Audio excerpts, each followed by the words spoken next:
السلام علیکم. پروگرام دیکھ رہے ہیں براس ٹیکس اور میں ہوں آپ کی ہوسٹ حنا معراج. میرے ساتھ اس وقت موجود ہیں ایک دفعہ پھر ہمارے ایکسپرٹ مسٹر زید حامد. السلام علیکم زید. امید کرتی ہوں کہ آپ کا پچھلا ہفتہ شاندار گزرا ہوگا اور اس ہفتے ہم اپنی اس بحث کو جاری رکھتے ہیں جس موضوع پہ ہم نے بات کی تھی، یو ایس فارن پالیسیز کے 6 اسٹریٹجک پوائنٹس. ان 6 اسٹریٹجک پوائنٹس کو ہم نے ڈیوائڈ کیا تھا اور میں ذرا آپ کو چلتے چلتے بتاتی جاؤں کہ وہ کیا تھے.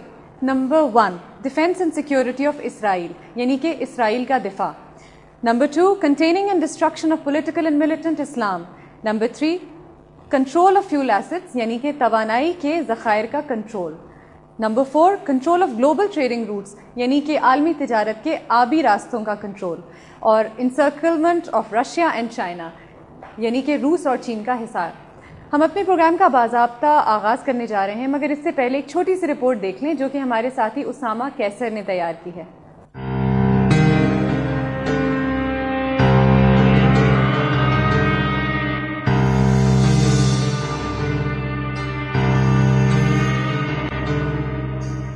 موجودہ دور میں کوئی اور مسئلہ اتنی طوالت اور تعصب نظری کا شکار نہیں رہا.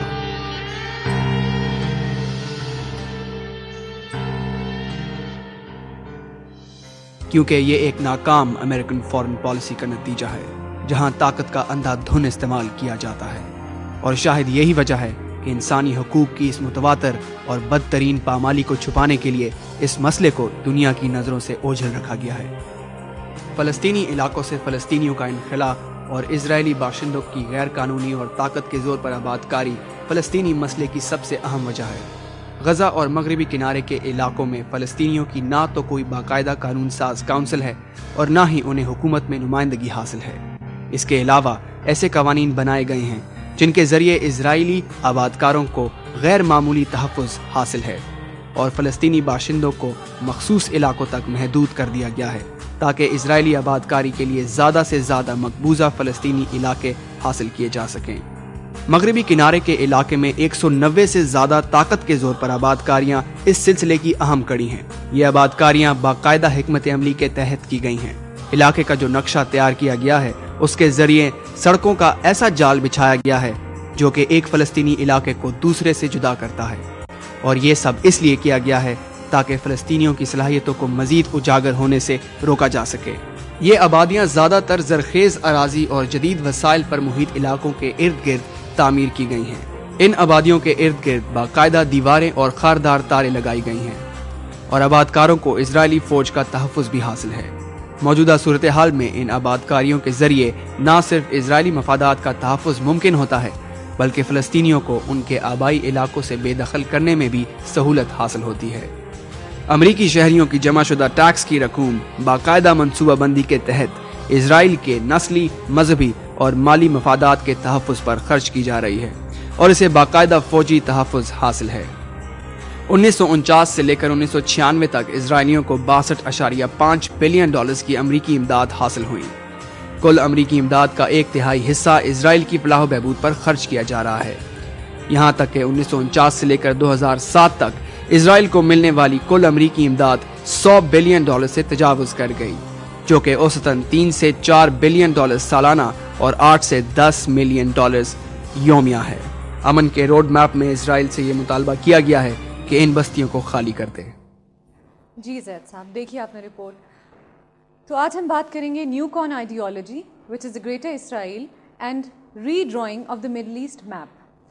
مگر اس سب سے پہلے میں آپ سے پوچھنا چاہوں گی کہ یہ کیا چیز ہے، یہ زائنسٹ، یہ کون لوگ ہیں، اور ایک کرسچن زائنسٹ میں اور ایک جوئش زائنسٹ میں کیا فرق ہے؟ آپ کیسے ان دونوں کو ڈفرینشیٹ کرتے ہیں؟ دیکھیے نا، this is a very fundamental question that you have asked. اس سے پہلے کہ ہم مشرق وسطیٰ میں یہ جو ڈاکومنٹری ہم نے دیکھی ہے، جو پس منظر اور تلاطم ہم دیکھ رہے ہیں مشرق وسطیٰ میں ہوتے ہوئے، اس سے پہلے اس ذہنیت کو، اس سوچ کو، اس فکر کو سمجھنا ضروری ہے جس کی وجہ سے یہ برپا ہو رہا ہے سب کچھ. کچھ تاریخی حقیقتیں ہیں جو ہم آپ کے سامنے رکھتے ہیں جو غیر معمولی ہیں. یہ وہ ایسی ہیں کہ جن کو نہ تو میڈیا کور کرتا ہے، نہ کوئی اینالسٹ ان پہ بات کرنے کے لیے تیار ہے، اور ان کو سمجھے بغیر آپ اس پس منظر کو نہیں سمجھ سکتے جو مشرق وسطیٰ میں ہو رہا ہے. اسرائیل کا دفاع امریکہ کی ایک فنڈامنٹل فارن پالیسی پلر ہے. اس پر کوئی کمپرومائز نہیں کر سکتے وہ. یعنی یہ وہ ایک ایسا ایشو ہے کہ اگر اسرائیل کو خطرہ ہوا تو امریکہ جنگ بھی مسلط کر سکتا ہے, اعلان جنگ کر سکتا ہے کسی بھی ملک کی طرف جو اسرائیل کو خطرہ دے. اس کو سمجھنے کی کوشش کیجیے گا کہ یہ کیا ہے. پچھلے 2000 سال سے جو عیسائیت کی پوری تاریخ آپ اٹھا کر دیکھ لیجئے, عیسائیوں اور یہودیوں میں تعلقات انتہائی کشیدہ رہے ہیں. یعنی اس میں ایک ہسٹوریکل فیکٹ ہے یہ کہ ہمیشہ جہاں جہاں عیسائی حکومتیں بنی ہیں وہاں یہودیوں کی زندگی بڑی تنگ رہی ہے. آپ جرمنی میں دیکھ لیجئے, یہ تو سلسلہ جیزس آف نازریت کے ٹائم سے چلتا آ رہا ہے. جی, کیونکہ عقیدے کے لحاظ سے عیسائی الزام دیتے تھے یہودیوں پر کہ انہوں نے عیسیٰ علیہ السلام کو نعوذ باللہ سولی چڑھانے کی سازش کی. پہ چڑھا دیا, بالکل. اب اس بات کو اگر آپ نوٹ کریں تو ایون وکٹورین لٹریچر جو آپ کو برٹش وکٹورین ایرا کا ملتا ہے, اس میں شیکسپیئر کو آپ کیریکٹر لے لیجئے جس میں اس نے یہودیوں کی تذلیل کی ہے in literature and art, like Shylock کا کیریکٹر ہے مرچنٹ آف وینس میں, جیو آف مالٹا کا کیریکٹر ہے, ایون ڈکنز کا کیریکٹر ڈکنز نے اپنی لٹریچر میں. تو ایک عیسائی دنیا میں ایک ٹرینڈ تھا یہ. اسپینش انکویزیشن جب عیسائیوں نے اسپین پر قبضہ کیا تو انہوں نے صرف مسلمانوں کو وہاں سے نہیں نکالا, یہودیوں کو بھی نکالا وہاں سے. یعنی یہودی 2000 سال کی تاریخ میں کبھی بھی عیسائیوں کے اندر عافیت سے نہیں رہے. ایک بات. دوسری بات جو نوٹ کرنے کی ہے وہ یہ ہے کہ پچھلے کئی ہزار سال میں کبھی بھی دنیا میں کوئی یہودی ریاست بھی قائم نہیں. ہاں, مطلب ایسا کیوں ہے؟ ہم دیکھتے ہیں کہ کانسٹنٹین اسٹیٹس ہیں, کرسچن اسٹیٹس ہیں, کئی کالونیز برٹش کالونیز بنی ہیں, but almost for 2000 years no Jewish colony. Exactly. اب یہ دو نقطے سمجھنے والے ہیں. دیکھیے, عقیدے کے لحاظ سے, بلیف سسٹم کے لحاظ سے یہودیوں کے مذہب کا یہ حصہ ہے کہ یہودی کوئی ریاست نہیں بنا سکتے.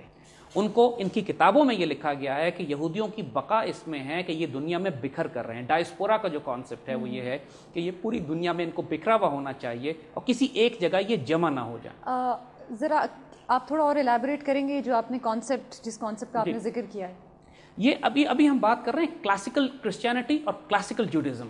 یعنی کلاسیکل کرسچینٹی میں 2000 سال سے جو چلی آ رہی ہے, یہودی بدترین دشمن تصور کیے جاتے تھے, اسی طرح جس طرح مسلمان ان کے دشمن تصور کیے جاتے تھے.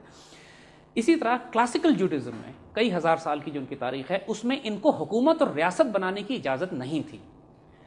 اب پچھلے تقریباً 150 سال پہلے یہودیوں میں ایک فرقہ پیدا ہوا جو کہ کلاسیکل یہودیت کے لحاظ سے بدعتی فرقہ ہے. ایک بدعت پیدا کی, اس نے ایک نئی ایجاد کی, ایک نیا انوویشن کی, اور ان کا نام, ان کو زائنسٹ کہا جاتا ہے.